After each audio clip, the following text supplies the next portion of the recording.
Hey, what's going on, everybody? Hope you guys are doing good. Listen, there's been some rumors that Andy Cohen might be leaving Bravo because Watch What Happened Live might be canceled because the network heads look at it as like a cash cow, not a cash cow, but a money pit. And they say it's nothing but purely a vanity project. And you know what? There are no lies detected. Nobody was under the impression that Watch What Happens Live was anything but a vanity project, a reward to Andy Cohen. But here's the good part. I went over this with my live, but we're going to go over it again, right? Because I know a lot of y'all didn't see the live. What is the reward for?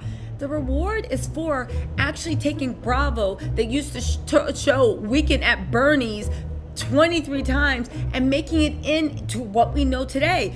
Half my channel, I can actually thank Bravo and their programming, which is ironic considering I talk so much trash about them. But thank you, Bravo. Thank you for giving me this opportunity. But I will say, this is what Andy did. Andy was the one that picked out the shows. At that time, Bravo felt, and NBC Universal, but definitely Bravo felt that Andy had his finger on the pulse of pop culture. And you know what? No lie. For a while he did.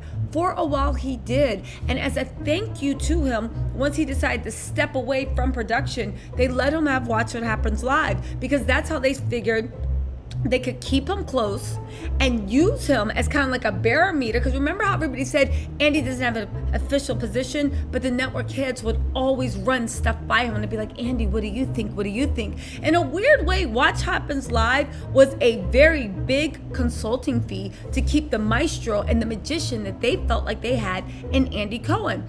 It seemed like a sweet deal. So what changed? Well, I'll tell you what changed. Society changed, and by proxy, the ratings on Bravo changed. Follow me on this. A lot's changed in the last 2 years. Things that we thought were funny and amusing are no longer funny and amusing. We find them baseless. We kind of déclassé. We just find it kind of vulgar, right? Also, Bravo keeps using the same mathematical equation to make a hit, if you will, right? Which is why I'm skeptical when people say, ooh, Pursuit of Portia is a hit.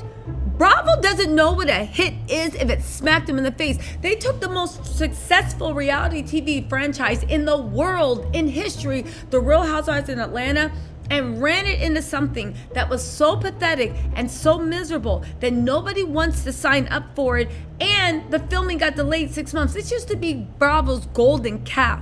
They took Real Housewives of Beverly Hills, well, I don't know if that was ever hot. It was, turned it into whatever. They took Real Housewives of New York. Real Housewives of New York was always trash to me, but it was more successful trash than it is now. They took Real Housewives of OC, also trash, but more successful trash, right?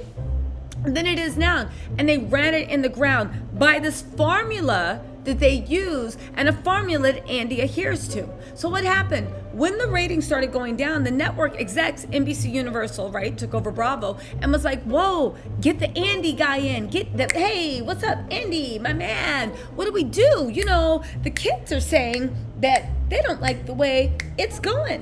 What do we do, man? Right? And Andy was like, tell you what you do, because I have my finger on the pulse of pop culture. I mean, he might have 10, 15 years ago, but no more. And all of Andy's suggestions kept digging them deeper and deeper into a hole. It wasn't working anymore. You cannot keep your finger on pop culture all the time. And I will say something about Andy, why he is a visionary, why he did have a vision. He has a very kind of New York, if I can be so bold, New York, Upper East Side, Hamptons Hamptons and Montauk for the summer holiday kind of thinking and aesthetic for what is entertainment. He has a brunch with Kelly Ripa and Ramona and Luann, the Countess, right? Kind of energy that I don't think it's not in fashion anymore. People don't find it amusing anymore, and it actually disgusts people.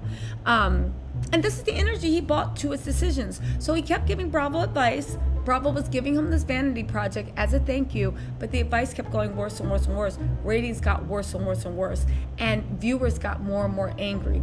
And now they see something which should be a cash cow actually being a money pit, and they don't know how to save it. And all they know is Andy's advice isn't saving it. So what is it like when it's for every network? What they did to William Williams, if you want to know, go watch my video. What they're doing to Andy. You're no longer of use. Why are we paying for you? And you know how it is when it comes to anything in entertainment.